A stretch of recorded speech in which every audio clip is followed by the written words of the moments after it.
అందరికీ నమస్కారం. నేను మీ అశ్విని. మీరు చూస్తున్నారు అశ్విని సుదర్శనం. ఈ వీడియోలో మునుపటి వీడియోలో కోసిన పువ్వుల్ని అల్లుతూ పువ్వుల గురించి కొన్ని విషయాలు మాట్లాడుకుందాం.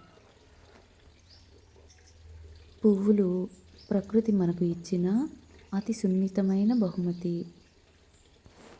సూర్యోదయానికి ముందే పూసిన పువ్వులు సత్తువతో, సుగంధంతో నిండినవిగా ఉంటాయి. వాటిని కట్టేటప్పుడు మనసు ప్రశాంతంగా ఉండాలి అంటారు. ఎందుకంటే మన భావాలు కూడా పువ్వులలోకి వెళ్తాయన్న నమ్మకం. భారతీయ సంస్కృతిలో పువ్వులు అంటే సత్వగుణంకి ప్రతీక. అందుకే పూజల్లో పువ్వులు తప్పనిసరిగా ఉండాలి. పువ్వులు లేకుండా దైవ పూజని ఊహించలేం.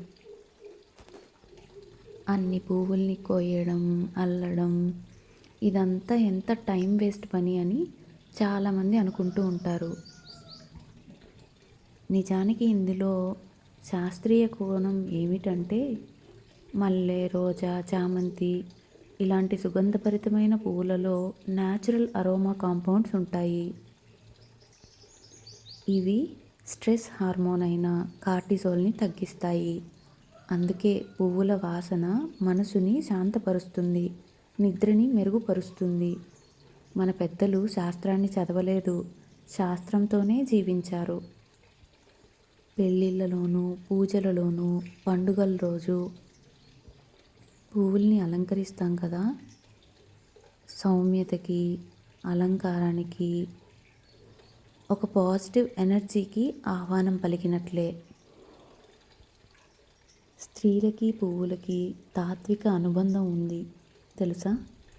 పువ్వుల్లానే స్త్రీ కూడా చాలా సౌమ్యంగా, శక్తివంతంగా ఉంటుంది. అందుకే భారతీయ స్త్రీల తలలలో పువ్వులు ఒక ప్రకటన. నేను సాంప్రదాయానికి, శక్తికి, సౌందర్యానికి ప్రతీకని అని. ఈ రోజులలో పువ్వులు చాలా వరకు ప్లాస్టిక్ మయం అయిపోయాయి. వాసన, పరిమళం మారిపోయింది. మార్కెట్లో దొరికే పువ్వుల గురించి చెప్పనవసరం లేదు. ఎన్నో రసాయన మిశ్రమాలలో మునిగి తేలి మన వరకు వస్తున్నాయి.